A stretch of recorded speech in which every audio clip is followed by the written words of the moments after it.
Bueno, muy buenos días entonces. Continuando el avance, ya hoy día vamos a ver acerca de la microbiología de las infecciones endodónticas.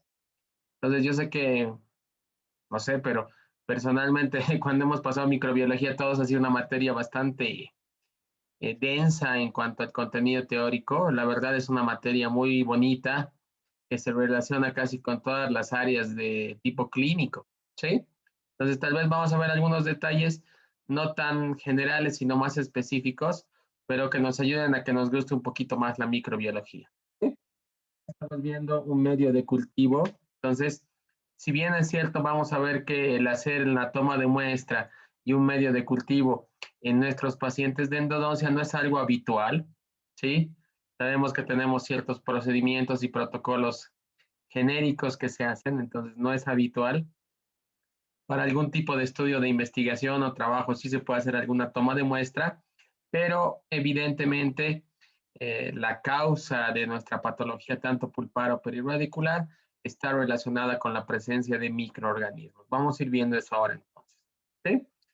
Bueno, entonces acá tenemos una imagen donde estamos viendo un premolar con un tratamiento endodóntico, tiene una rehabilitación. Si ustedes se fijan, aquí tenemos un poste, un perno colado, y aquí estamos viendo una gran imagen radiolúcida asociada con esto. ¿Sí?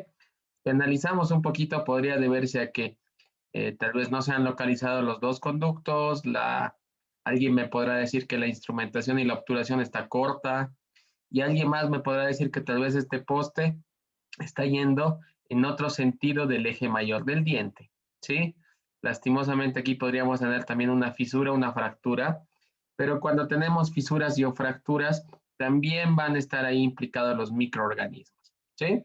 Entonces, durante todo lo que vamos a hacer, desde el diagnóstico hasta el tratamiento, tenemos que considerar que muchos de los pasos o de los protocolos, tanto de la conformación, la irrigación y la medicación en endodoncia van a estar íntimamente relacionados con lo que es microbiología. ¿Sí?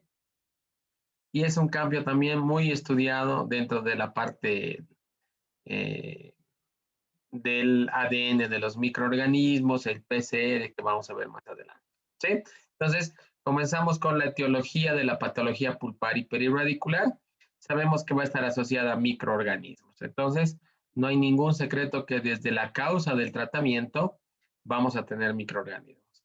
Ahora, cuando estos microorganismos invaden ya sea el tejido dentinario o se acercan a la pulpa dental, nuestro cuerpo va a generar también una serie de respuestas inespecíficas, ¿sí? La inflamación pulpar es una respuesta inespecífica, ¿sí? También la destrucción a nivel de tejido óseo, en ese afán de nuestro cuerpo por limitar el avance de los microorganismos, también es una respuesta inespecífica. Entonces, vamos a tener un componente inflamatorio y dentro de las respuestas específicas vamos a ver que también va a jugar un papel importante las células o los elementos del sistema inmune que tenemos, como los linfocitos T, por ejemplo. ¿Sí? Entonces, aquí tenemos un estreptococo, seguramente todos nos acordamos de caries dental, el estreptococo mutans, pero vamos a ver que estas formas bacterianas también se van a encontrar dentro del conducto radicular. ¿Sí? Bueno, entonces las infecciones endodónticas son muy frecuentes porque las caries dentales son muy frecuentes también, ¿sí? Y como complicación de esta caries dental, yo sé que vamos a pasar estadios en cuanto a la patología pulpar, empezando por una pulpitis reversible, pues tendremos una pulpitis irreversible, y si yo no hago una intervención o un tratamiento, sabemos que vamos a llegar a la necrosis de la pulpa dental o del tejido pulpar, ¿sí? Entonces, en este caso, tenemos que ya una pulpa necrótica va a ser una pulpa que va a ser fácilmente colonizada por microorganismos. No hay que olvidarnos entonces que la lesión callosa va a ser una irritación de tipo microbiano. Sí. Entonces, cuando los microorganismos generan ya una necrosis del tejido pulpar, la pulpa dental, que era una barrera defensiva, ahora más bien se va a convertir en un sustrato que va a servir para sustentar o para nutrir a los microorganismos. Y yo sé que una vez que los microorganismos ya han comido todo lo que tenían dentro del tejido pulpar, van a salir a través de los forámenes apicales o las comunicaciones principales hacia los tejidos periradiculares. ¿Sí? Entonces, hay una íntima relación que vamos a ver. Ahora, hablando un poquito del tratamiento endodóntico, todo lo que hemos aprendido el año pasado en tercero, todo lo que hemos visto este año en los mini rotes que estamos pasando en la etapa virtual y lo que vamos a hacer con nuestros pacientes también desde la vuelta ya a la clínica, se podría resumir en esta palabra, ¿sí? Cuando yo tengo una patología pulpar, el tratamiento endodóntico va a buscar un debridamiento. Este término de debridamiento se puede utilizar para muchas acciones, pero generalmente significa eliminar o retirar algún tejido, y en este caso, ese tejido sobre todo porque va a estar lleno de microorganismos o colonizado por microorganismos, ¿sí? Entonces, todas las etapas del tratamiento, desde el acceso, eh, la permeabilización del conducto, la conductometría, la instrumentación, la medicación y la obturación, lo podríamos definir como eso. Estamos dando las condiciones para eliminar la mayor cantidad de microorganismos. Es por eso que cuando hablábamos al principio del año y el año pasado también lo hemos dicho, siempre es menos factible tener éxito en un tratamiento donde ya hay una necrosis pulpar. Dicho de otra forma, los dientes con una pulpa vital tienen más porcentaje de éxito, ¿sí? Entonces, siempre que llegue un paciente a la clínica o a su consultorio, donde ya tengamos una necrosis pulpar, sabemos que aparte de tener que hacer la parte técnica, la irrigación, la medicación, la obturación, estamos lidiando con un conjunto de microorganismos que no sabemos qué tan organizados estén. Podemos tener algunos indicios por una imagen radiolúcida. Se dice que mientras más grande es la imagen radiolúcida, más cantidad de contaminación va a haber, ¿sí? Y esto estaría en relación con cuánto tiempo el paciente a veces puede estar con un diente necrótico sin tratar. Sabemos que la necrosis pulpar va a ser asintomática hasta que hay un desbalance en la respuesta del huésped y la virulencia de los microorganismos, pero por lo general, al ser asintomática, no es un diagnóstico donde el paciente vaya a buscar atención de urgencia, ¿sí? Entonces hay pacientes que pueden estar desde meses hasta algunos años con un diente necrótico, con una pulpa necrótica, sin buscar atención odontológica. Entonces hay que tener mucho cuidado de informar eso a los pacientes. Si bien es cierto, no le duele, hay una infección dentro del conducto y esta infección evidentemente va a pasar hacia los tejidos periradiculares.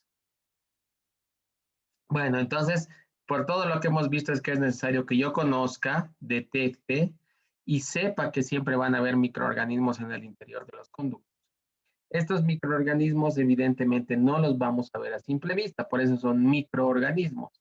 Sabemos que rondan el tamaño de micras o en el caso de los virus más pequeñitos todavía, igual los hongos, ¿sí? Entonces, cuando yo tengo un diente que está expuesto a cavidad oral, cuando yo tengo un diente donde ha habido una filtración a nivel de la obturación coronaria o yo tengo un diente necrótico, sabemos que hay microorganismos. Clínicamente no los vamos a poder observar, pero tenemos que estar conscientes de ello. Ahora, estos microorganismos pueden ser formas redondeadas, formas bacilares, y evidentemente yo en algún momento, siguiendo la microbiología clásica, podía hacer un cultivo, una siembra y un aislamiento, que es lo que estamos viendo acá, ¿sí? Si recordamos un poquitito, yo tomaba una muestra, en el caso de endodoncia podría ser con un cono de papel, ¿sí? Podía llevar este cono de papel a un medio de cultivo y aquí tenemos el agar chocolate. Si recuerdan un poquito ustedes tal vez de microbiología, yo tenía el agar sangre y el agar sangre lo hacíamos calentar hasta que se tornaba en esta sustancia de color chocolatoso. De ahí el nombre de agar chocolate, ¿sí? Yo también la primera vez que escuchaba esto pensé que agarraban, trituraban un pedacito de chocolate del ceibo o chocolate break y lo ponían en el agar. En realidad es agar sangre que ha sido calentado a una temperatura mayor. Entonces, acá, si yo tomara una muestra de esta lesión cariosa, seguramente vamos a encontrar multiplicidad o miles o millones de microorganismos, ¿sí? La causa de esta lesión, si bien es una desmineralización de los tejidos duros y una desorganización o desnaturalización de los tejidos blandos, como es la dentina, está relacionada con microorganismos. Entonces, no nos olvidemos que desde el inicio de la irritación para la pulpa dental hay microorganismos, ¿sí? Entonces, Ahí tenemos que ya estamos en una etapa donde estamos pudiendo secar el conducto radicular. Si bien es cierto, macroscópicamente vemos nosotros que los conos estén limpios, ¿sí? Yo tengo que ver que la sintomatología, sobre todo a nivel perirradicular, esté disminuyendo. Si yo tuviera un trayecto fistuloso, este trayecto fistuloso tiene que ir cicatrizando. Si yo tuviera un aumento de volumen, este aumento de volumen tiene que haber ido cediendo. Es por eso que cuando tenemos una necrosis pulpar, vamos a dejar siempre una medicación intraconducto que tenga una acción antimicrobiana, como la pasta de hidróxido de calcio. ¿Sí? Y en este caso ya podría hacer una toma de muestra también con los conos de papel, llevar con un hisopo, con el mismo cono de papel. En este caso ya sí tenemos agar sangre en una cápsula de Petri. Y tenemos que recordar ciertas cosas. Si nos acordamos un poquito del metabolismo de las bacterias y de los microorganismos, podemos tener bacterias aerobias y en el caso de los conductos y los tejidos perirradiculares, sabemos que ahí no va a haber oxígeno. Entonces, generalmente los microorganismos intraconducto, cuando hay una infección, van a tener un tipo de respiración anaerobia, ¿sí? Quiere decir que si yo quiero llevar a un laboratorio una muestra que he tomado, necesitaré tener un medio de transporte anaerobio y también voy a necesitar condiciones de anaerobiosis para hacer el cultivo y la siembra. Eso es muy importante. Y lastimosamente a veces no todos los laboratorios o muy pocos tienen estos elementos para generar ausencia de oxígeno atmosférico. Bueno, hoy en día es tan importante la parte de microbiología que, como estamos viendo en la imagen, se han escrito textos solamente de microbiología endodontia, ¿sí? Entonces, este es un texto que nos habla solamente de microbiología intraradicular, cuando hay una necrosis pulpar, cuando hay una patología perirradicular, cuando hay aumento de volumen, cuando hay dolor, ¿sí? Entonces, hoy en día sabemos que la microbiología ha avanzado mucho, sobre todo por las técnicas un poco más contemporáneas o un poco más modernas que han desplazado un poco al cultivo, ¿sí? Bueno, ahora vamos a ver cuáles son las asociaciones de algunos microorganismos con las enfermedades pulpares y perirradiculares. Entonces vamos a decir que una colonización quiere decir cuando los microorganismos se establecen en condiciones bioquímicas y físicas. Entonces, de nuevo, yo tendré que tener nutrientes, tendré que tener unas condiciones como la temperatura. Lastimosamente, nuestro cuerpo tiene la temperatura ideal para el crecimiento de la mayor parte de los microorganismos. Y en cuanto a condiciones medioambientales, también puede estar el pH, puede estar la cantidad de oxígeno, como hemos visto, ¿sí? Y no tenemos que olvidarnos de que hay algunos patógenos oportunistas también, ¿sí? Entonces, dentro de las infecciones endodónticas, no solamente vamos a ver que hay algunas bacterias, tenemos que ver que también se han encontrado hongos, ¿sí? Sobre todo la cándida blanca o la cándida albicans, que todos sabemos que es el hongo más habitual o más común que todos casi tenemos en cavidad oral. Un patógeno oportunista va a ser aquel que generalmente no nos va a producir enfermedad, pero cuando las condiciones del sistema inmune del huésped, o sea, del paciente o de nosotros, disminuyen, estos patógenos oportunistas sí se van a tornar agresivos o sí se van a tornar patógenos, ¿sí? Entonces, aquí tenemos, recordando un poquito, una célula bacteriana, las distintas estructuras, ¿sí? El material genético, los flagelos, los pilis, ¿sí? Pero no nos olvidemos entonces que no solamente van a haber bacterias, sino también van a haber hongos y se han encontrado en algunos estudios de PCR, como vamos a ver adelante, también algunos virus. Vamos a ver qué virus podría encontrarse dentro del biofilm endodóntico o la biopelícula endodóntica. ¿Cuáles serán las vías de infección para que los microorganismos lleguen a los conductos radiculares? Sin lugar a duda, la más común y la más frecuente, una lesión cariosa. Y hemos hablado, acá tenemos una restauración, pero fíjense, esta restauración se ha fracturado, los márgenes no están bien sellados y donde yo pase una sonda exploradora, vamos a encontrar brechas, espacios, zonas retentivas y esta microfiltración obviamente nos va a generar que haya invasión microbiana, ¿sí? Entonces, Aquí tenemos otro ejemplo de caries interproximal. Fíjense que desde que yo tengo una lesión cariosa más pequeña, que está todavía en dentina superficial o mucho más grande, ya los microorganismos inician no solamente su invasión de los túbulos dentinarios, no se olviden que el diámetro de los túbulos dentinarios es suficiente como para que un microorganismo ingrese a una autopista, ¿sí? Entonces, un túbulo dentinario va a ser como un gran túnel o una autopista para los microorganismos. Entonces, será importante detectar las lesiones en su etapa más temprana posible, porque después empieza a haber ya una irritación a nivel pulpar, y no solamente por las bacterias, sino también por las toxinas bacterianas. Entonces, primera forma de ingreso de los microorganismos, caries dental. Segunda causa o segundo factor donde pueden ingresar también los microorganismos es cuando yo tengo estos raros casos, recuerdan, cuando el cemento y el esmalte no se unen y dejan túbulos dentinarios expuestos.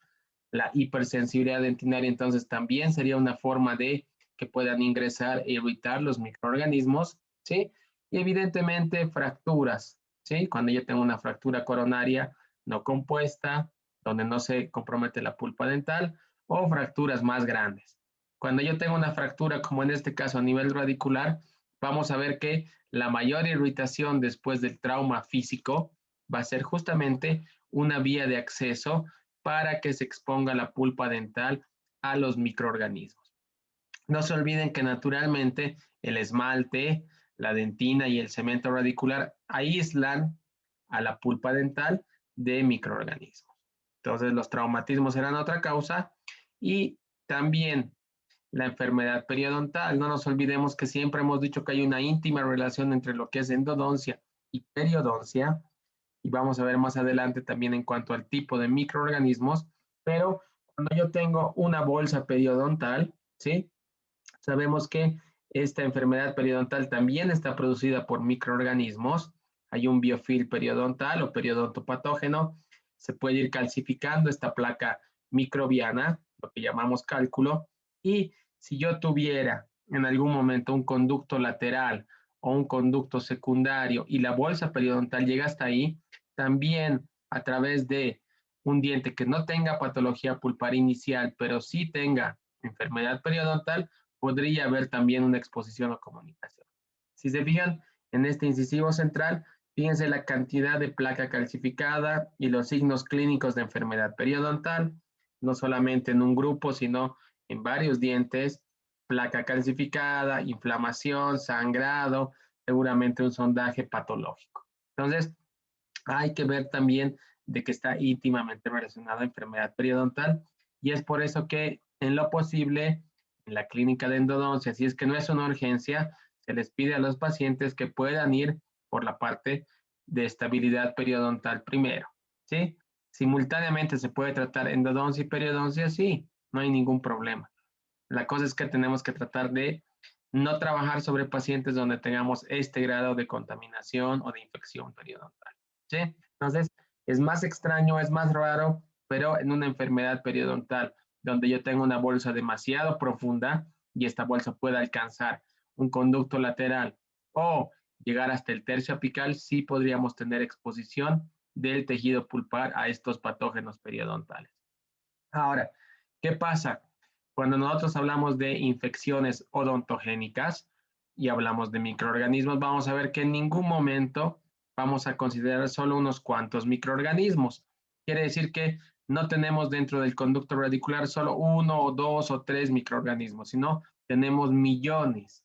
Fíjense aquí las unidades formadoras de colonia encontradas por conducto van desde 10 a la 2, o sea, 10 exponencial 2, hasta 10 exponencial 8. Estamos hablando de desde cientos hasta millones de microorganismos encontrados.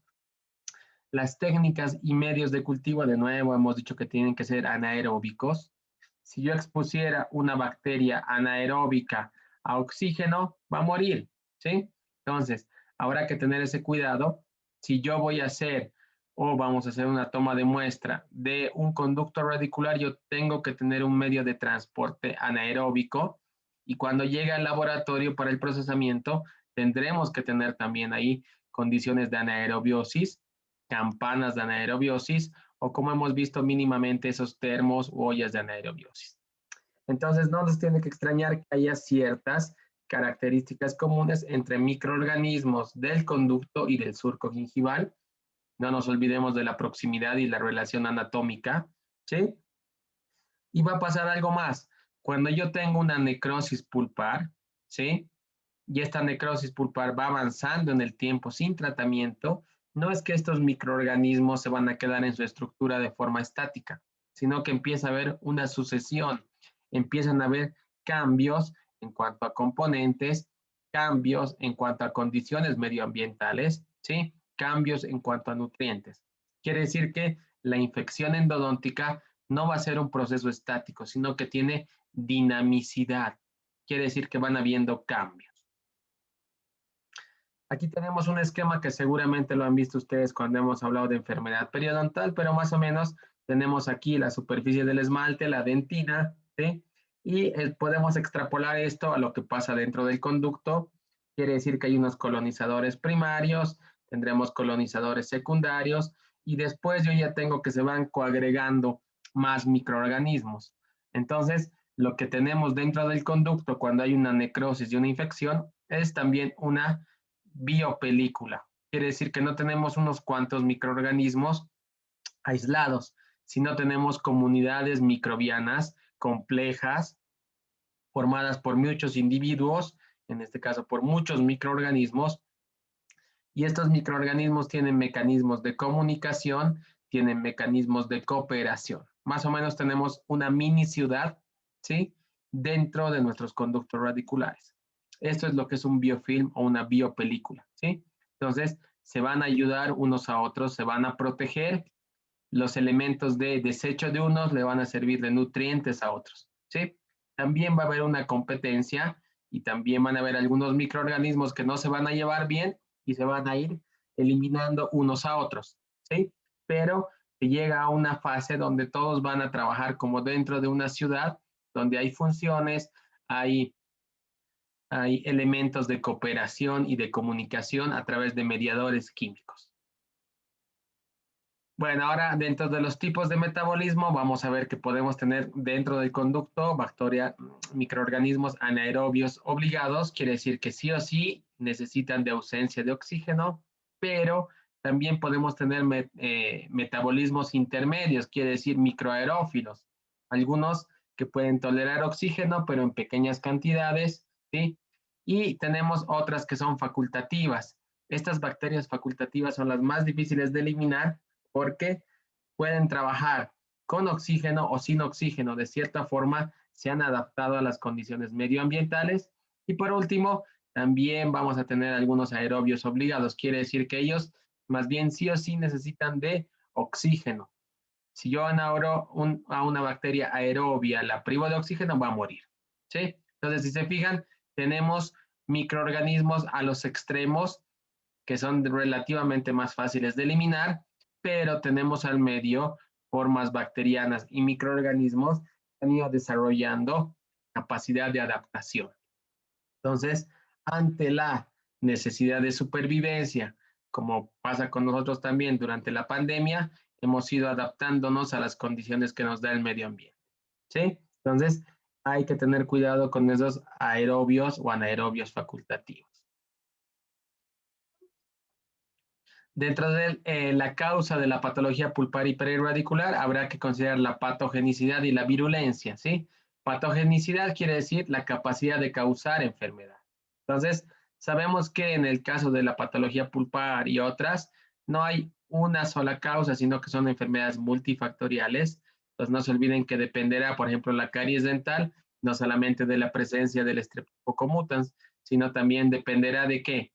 Dependerá de la anatomía, de la dieta, del pH de la cavidad oral, ¿sí? Y de un sinfín de elementos. Entonces, tiene que tener un microorganismo capacidad de causar enfermedad y causar síntomas también. El principal síntoma que tenemos cuando hablamos de patología pulpar y perirradicular va a ser dolor, pero también puede haber molestia a la percusión, un aumento de volumen, la capacidad de generar un absceso o un drenaje, ¿sí? Y evidentemente, como hemos dicho, mientras más microorganismos yo pueda tener en un conducto necrótico, ¿sí? Y mientras ese conducto necrótico nos dé una imagen radiolúcida más grande, podríamos decir que nuestro tratamiento tiene un pronóstico más reservado, ¿sí?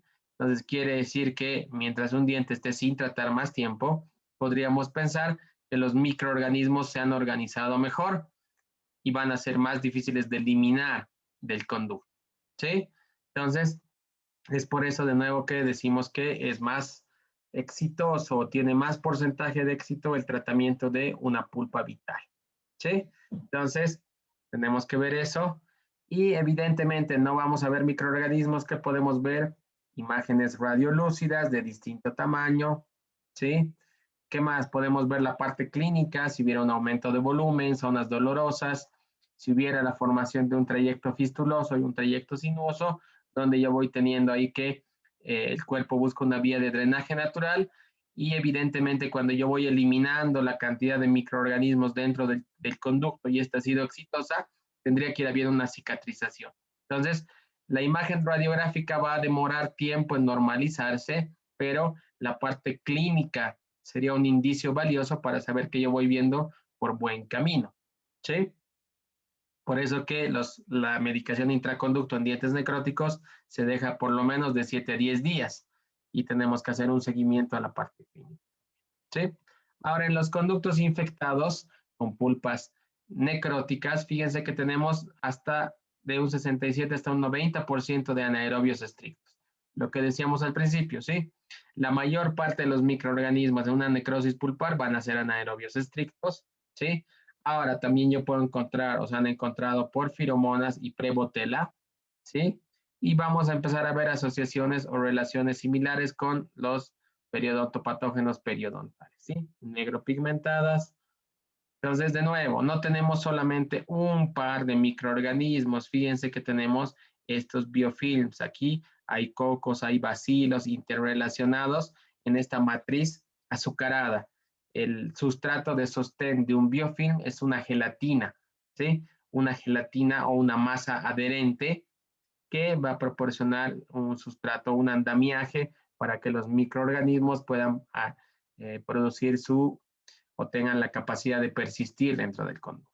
Ahora, algunas bacterias que se han encontrado cuando aparecen síntomas, ya hemos hablado del dolor, aumento de volumen, pueden ser Peptostreptococos, Peptococos, Fusobacterium, Eubacterium y Actinomyces también. ¿Sí? Entonces, cuando yo tengo un paciente que estaba asintomático y veo que se le hincha la cara, que vuelve un proceso a reagudizarse, cuando tenemos una necrosis pulpar, entonces podríamos encontrar alguno de estos microorganismos, sobre todo el Fusobacterium, cuando vuelve a haber sintomatología. En cuanto al caso de abscesos periapicales o periradiculares, aquí tenemos un diente necrótico de nuevo para que pueda haber patología periradicular, una imagen radiolúcida, quiere decir que tenemos aquí un proceso que no es agudo, sino es un proceso crónico y clínicamente vamos a ver un aumento de volumen unilateral, habrá seguramente una zona dolorosa, puede haber una linfadenopatía, infartación de ganglios linfáticos, malestar general en el paciente, evidentemente dolor. Entonces, podemos encontrar en algunos microorganismos estos. ¿Sí? Ahora, ¿qué pasa cuando yo tengo infecciones persistentes?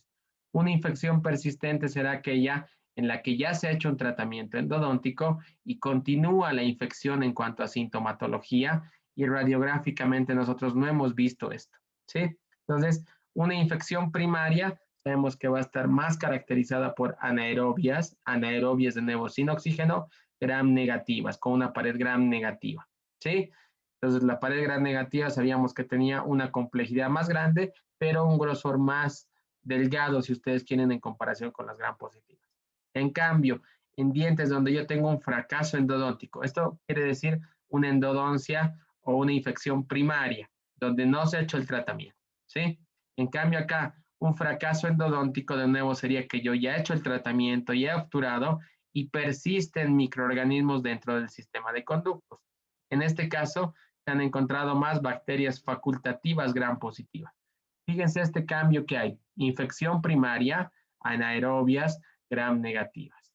En cambio, cuando yo tengo un fracaso endodóntico, ahora se encuentran microorganismos o bacterias que tienen la capacidad de tener respiración aeróbica o anaeróbica, dadas las condiciones. Y hay un cambio de gram negativas a gram positivas. ¿Sí? Entonces, vamos a hablar de alguna de estas bacterias persistentes. Seguramente en alguna de las clases o en alguna de las prácticas ya hemos hablado del Enterococcus fecalis, ¿sí? Pero este es un estudio que tenemos. Ahora, del otro lado de la infección va a estar nuestro sistema inmunológico, nuestro huésped, nuestro paciente. Evidentemente, nuestro cuerpo no se va a quedar sin hacer nada cruzado de brazos, viendo cómo los microorganismos van a ir afectando los tejidos. Y aquí es que tenemos una respuesta inmune e inflamatoria. Entonces, no se olviden, cuando encontramos una imagen radiolúcida, es que está viendo una batalla acá, una destrucción, y nuestro cuerpo de cierta forma está queriendo limitar o poner un freno a estos microorganismos. Lo mismo pasa cuando yo tengo una inflamación pulpar. Hay un mecanismo inespecífico que será justamente la inflamación pulpar. Nuestro cuerpo todo el tiempo está tratando de detectar y de eliminar microorganismos en zonas donde naturalmente no hay microorganismos. ¿Sí? Ahora, aquí tenemos la microbiota endodóntica, podemos encontrar bacilos gram negativos, después podemos encontrar pocos gram positivos, ¿sí? Con mayor o menor prevalencia. Clínicamente no podemos ver esto, pero sabemos que están ahí.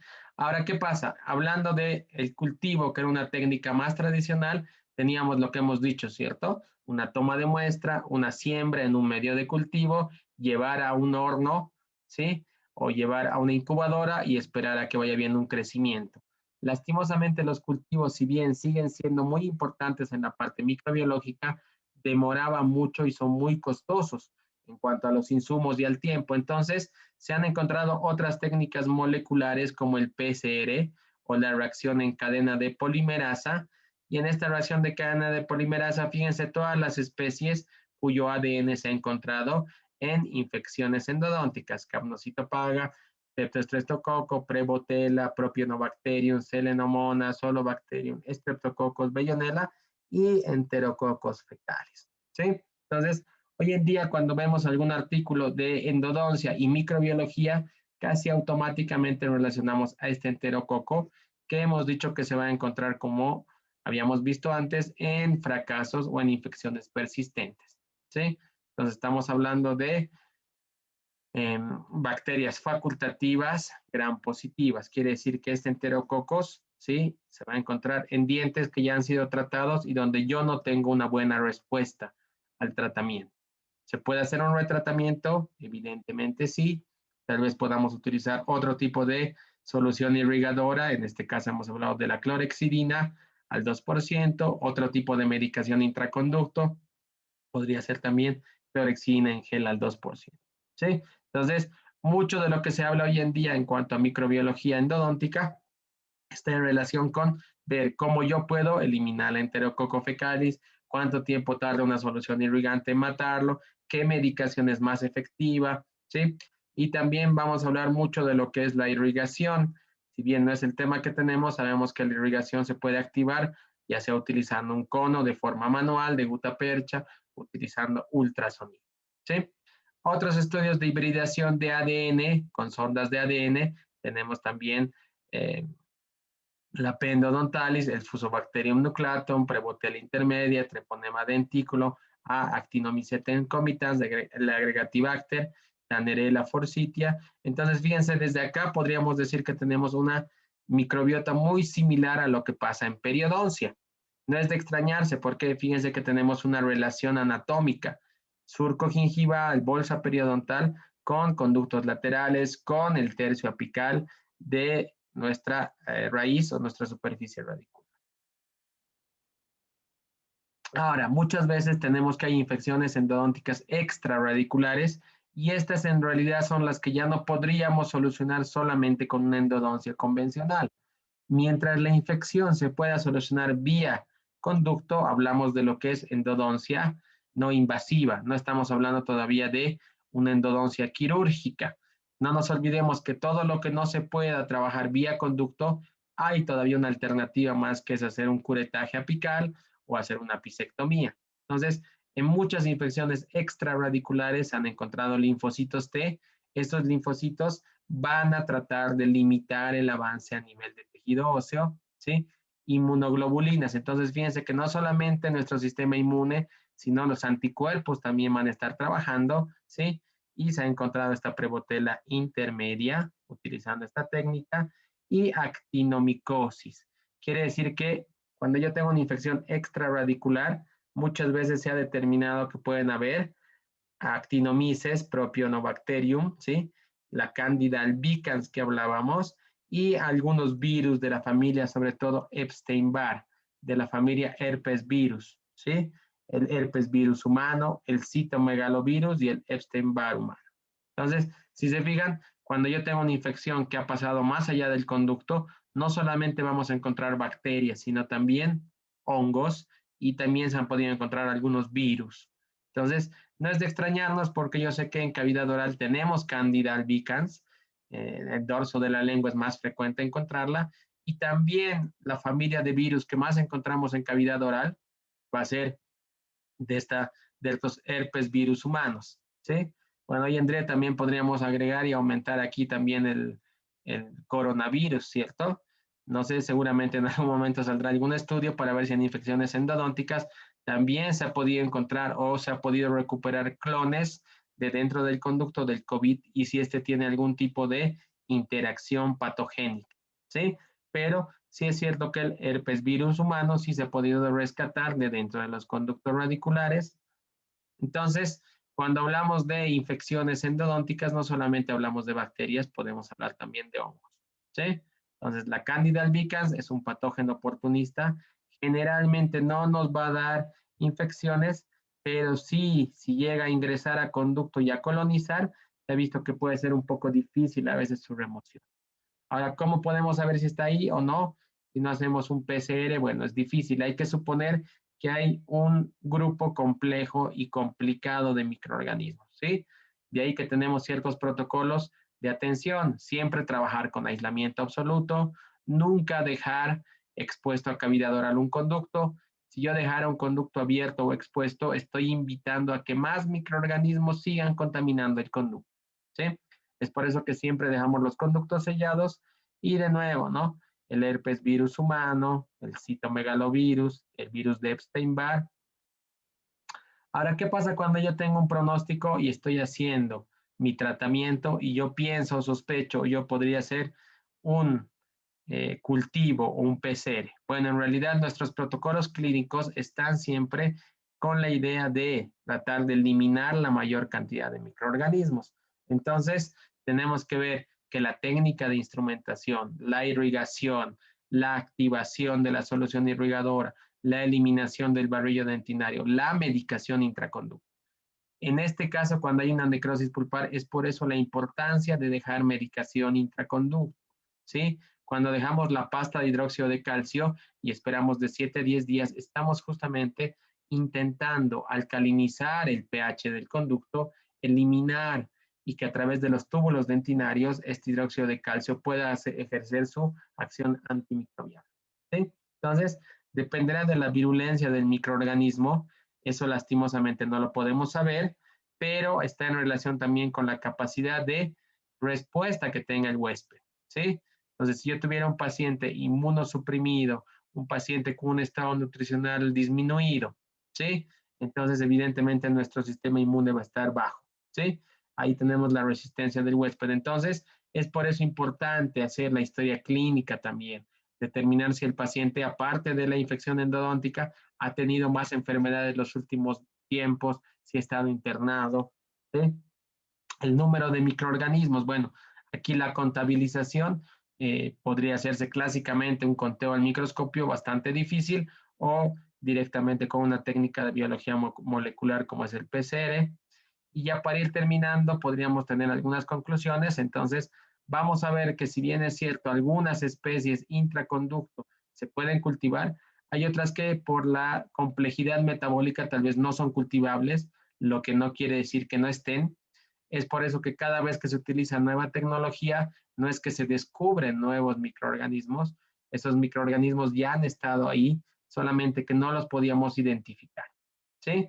La taxonomía quiere decir qué nombres yo les voy a dar a los microorganismos y qué especies van a estar igual, muchas veces va siendo dinámica. ¿Por qué? Porque tenemos más tecnología, mejores métodos de trabajo, como hemos hablado del PCR y de las ondas de ADN, o también la inmunología, ¿cierto? No estudiar a los microorganismos, sino a los anticuerpos. Y evidentemente vamos a ver que es distinto tratar de eliminar una bacteria dentro de un biofilm, o sea, dentro de una comunidad organizada, que eliminarla en un laboratorio donde yo coloco solo un enterococos y lo quiero eliminar solo a él. ¿Sí? Entonces, obviamente, en estas comunidades los microorganismos se hacen más resistentes o se hacen más fuertes. Incluso pueden desarrollar resistencia a nuestra solución irrigadora, como el hipoclorito de sodio, o resistencia a nuestra medicación, como es la pasta de hidróxido de calcio. Es por eso que como segundas alternativas teníamos clorexidina como solución irrigante y también teníamos clorexidina como medicación intraconductal. ¿Sí?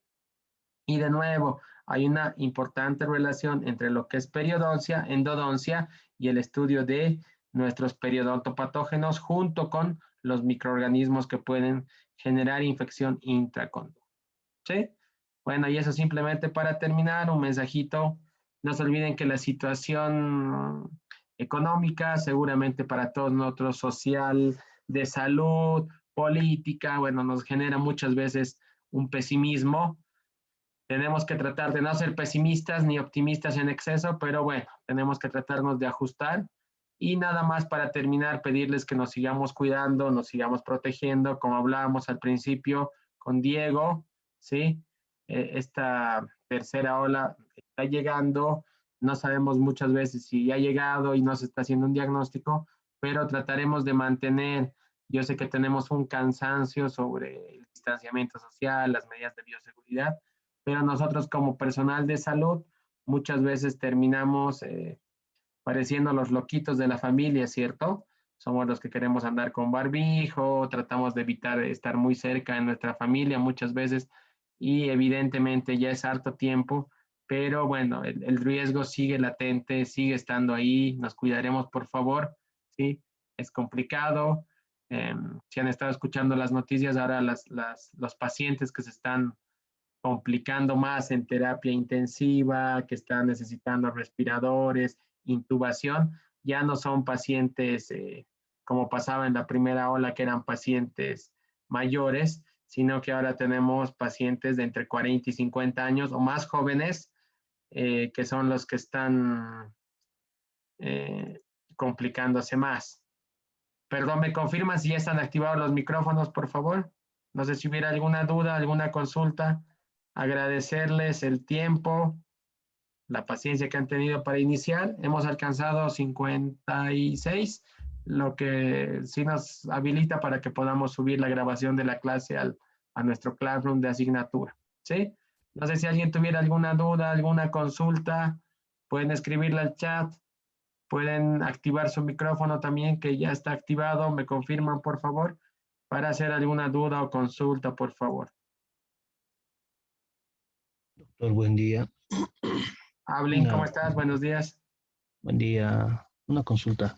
En este tipo de abscesos, bueno, un absceso apical crónico, doctor, ¿qué medicación puede ser la más recomendada? Medicación Eh, intraconducto. Antibióticos y intraconducto, doctor. Ya, bueno, de nuevo, generalmente en todo lo que es endodoncia siempre nos vamos a enfocar mucho más en lo que es medicación local o dentro del conducto, ¿sí? Y generalmente una buena parte de los abscesos crónicos, como tú nos decías, donde yo ya no tengo un aumento de volumen, sino es que yo tengo una vía de drenaje, ¿cierto? Un trayecto fistuloso, porque nuestro mismo cuerpo ha tratado de eliminar una cantidad de microorganismos generando un aumento de volumen y drenándolo después. Entonces, lo que vamos a manejar va a ser una instrumentación corona apical, ¿sí? Si se fijan, la instrumentación corona apical estaba mucho más indicada en dientes necróticos, eliminación de contaminación por tercios. Vamos a utilizar una solución irrigante que tenga una concentración de 2.5 a 5.25. Podemos activar la solución irrigante y después de hacer esto tenemos que eliminar el barrillo dentinario y dejar una pasta de hidróxido de calcio. Nuestra primera elección sigue siendo el hidróxido de calcio. ¿Por qué? porque sí va a ser efectivo contra la mayor parte de los microorganismos, ¿sí? Entonces, nuestra primera alternativa, una pasta de hidróxido de calcio, dejarla de 7 a 10 días, si podemos un poquito más mejor, ¿sí? 15 días sería mejor. Muchas veces por el tiempo que tenemos en los rotes, a veces no podemos dejar tanto tiempo y durante ese tiempo ir haciendo un control del paciente. ¿En qué sentido? No vamos a abrir el conducto y volver a ver si hay microorganismos o no, porque los microorganismos no se ven. Pero ¿qué podría yo ir haciendo el control? Si había dolor a la percusión, ese dolor a la percusión tiene que irse viendo, ¿sí? Si había ese trayecto fistuloso estaba drenando, tendría que dejar de drenar y tendría que empezar yo a ver que en la mucosa empieza a haber una cicatrización. Generalmente alrededor del trayecto fistuloso va a haber un tejido medio morado, ¿sí? Es como una herida abierta. Entonces yo voy a ver que la mucosa empieza a normalizarse. Si yo tenía que ese trayecto fistuloso se podía ingresar con un cono de gutapercha, es como que se va cerrando, ¿sí? Entonces la parte clínica nos va a acompañar. En cuanto a la radiografía, en una semana no vamos a esperar ver que se empieza a formar hueso donde se ha perdido hueso. Eso va a tardar más tiempo, ¿sí? Pero la mayor parte de las infecciones se controlan así: instrumentación, irrigación, medicación, buen sellado del conducto, ¿sí? No vamos a dar un antibiótico vía sistémica a todos nuestros pacientes. De hecho, las indicaciones para dar un antibiótico vía sistémico son muy puntuales, sobre todo cuando un paciente tiene malestar general. Quiere decir que tiene fiebre, ¿sí? Quiere decir que yo veo que el aumento de volumen es importante. Entonces, de forma habitual, no vamos a dar antibiótico porque la eliminación del factor local es suficiente para que nuestro cuerpo pueda empezar a que nuestro sistema inmune pueda luchar contra los pocos microorganismos que hayan quedado, ¿sí? Entonces, la prescripción de antibióticos de forma habitual no tendría que ser un comportamiento nuestro, ¿sí? Lo que sí hay que hacer es iniciar el tratamiento, hacer el acceso, eliminación de la pulpa. ¿Por qué? ¿Cuál es el factor causal? La pulpa necrótica, ¿sí? Ahora, si yo veo que esta medicación de hidróxido de calcio no ha resultado y después de 7 a 10 días sigue el paciente con sintomatología, ha seguido habiendo un drenaje, ¿sí? O más bien se le ha vuelto a hinchar la cara ahora, ahí sí podríamos pensar de que tal vez hay un microorganismo resistente y podríamos intentar otra medicación, otra solución irrigadora que podría ser en este caso ya clorexidina y tratar de dejar clorexidina en gel dentro del conducto, ¿sí? Pero no damos habitualmente antibiótico terapia de forma sistémica, ¿sí? Eso es importante que lo manejemos así. Parecería lógico, pero si pensamos de que hay microorganismo y hay un pH alterado, a través de nuestro torrente sanguíneo no va a llegar una concentración importante de antibiótico para que sea efectivo. ¿Qué vamos a generar si damos antibiótico terapia de forma habitual? A todos mis pacientes que tienen necrosis yo les doy antibióticos. Nosotros estamos coayudando con el desarrollo de resistencia a los antimicrobianos. Es un problema de salud pública muy grave porque los pacientes incluso se automedican cuando no hay necesidad de antibióticos y después cuando realmente se va a dosificar el antibiótico ya no le hace efecto al paciente, ¿sí? No sé si está bien, Ablin. Sí, sí, doctor, está bien, gracias. No, gracias a ti por la pregunta. Tenemos unos minutitos más. Si alguien quiere hacer alguna consulta, alguna pregunta más, o el chat también está habilitado, por favor. ¿Alguna duda, alguna pregunta, chicos? Doctor, buenos días, doctor. Tengo una duda, doctor, sobre lo Dime, que estaba Marcel. hablando, sobre virus oportunistas, como estaba diciendo, doctor, que del Ujú. herpes labial. Si mi paciente viene con, en todo lo que es su labio, con herpes labial, Ya. doctor, ¿cómo puede tratar esto, doctor? ¿Será algo que se puede tratar, doctor? Sí, en realidad la infección por herpes tiene un ciclo, ¿cierto? Si yo tengo una lesión por herpes, generalmente nos sale acá, en la unión mucolabial, ¿sí? A todos nos ha debido salir herpes tipo 1. Y evidentemente es una infección latente, quiere decir que una vez que te da herpes, vuelve a darte las veces después cuando tu sistema inmunológico baja, ¿sí? De forma general, cuando un paciente tiene alguna infección viral, en este caso, no lo podemos atender, porque si tiene herpes acá y yo lo atiendo, vamos a generar una diseminación, incluso puede haber una contaminación a otros tejidos. Entonces, yo sé que el herpes, ¿cómo se va a tratar? tiene un ciclo natural de 7 a 15 días. En 15 días las lesiones van cicatrizando, siempre y cuando el paciente tiene que tener algunos cuidados, evitar el roce, ¿sí? Evitar apretar pensando que es un granito. Muchas veces algunos pacientes tienen herpes y piensan que es un granito y ahí pueden diseminar, ¿sí? Entonces, tendríamos que esperar que pase la fase de contagio, que son de 7 a 15 días, y evidentemente se le puede dar algún tipo de crema, un antiviral. Sabemos que hay aciclovir, que es un antiviral, pero en las lesiones herpéticas simplemente tiene un control de la sintomatología. Puede ayudar a que sequen las lesiones. Cuando las lesiones se van secando y descamando, todavía son contagiosas, ¿sí? Entonces, si yo determinara que un paciente tiene una enfermedad, en este caso viral, como estamos hablando, es bueno que yo no la atienda porque vamos a nosotros a generar a nivel de cavidad oral que se disemine la infección y también nos podemos contagiar. De hecho, hay muchos casos de pacientes, de odontólogos que se han contagiado de herpangina, o sea, quiere decir herpes a nivel de los dedos por atender pacientes sin guantes. ¿Sí? Entonces, no podemos atender a un paciente que tiene herpes. Pero lo que les quería aclarar es que estamos hablando de que el virus del herpes se ha encontrado dentro de los conductos o a nivel de infecciones extrarradiculares. ¿Cómo ha llegado ahí? Seguramente en algún momento durante el avance de la patología, ya sea pulpar o endodóntica, se ha introducido dentro del conducto. ¿Por qué? Porque los virus son más pequeñitos que las bacterias y seguramente ha habido una vía de comunicación, ya sea mediante una lesión cariosa, mediante una restauración o un conducto que ha quedado expuesto. También esa es la importancia de dejar siempre los conductos sellados, ¿sí? Si yo dejara un conducto abierto, pensando que el paciente va a sentir menos molestia o disconfort, estamos generando una sobrecontaminación, ¿sí? Esa sería la respuesta entonces, Marcelo. Hay que esperar que pase la fase sintomática de las lesiones por él. Bueno, gracias, doctor. Bueno, chicos, ahora sí creo que estamos al borde del tiempo. Tenemos un minutito más.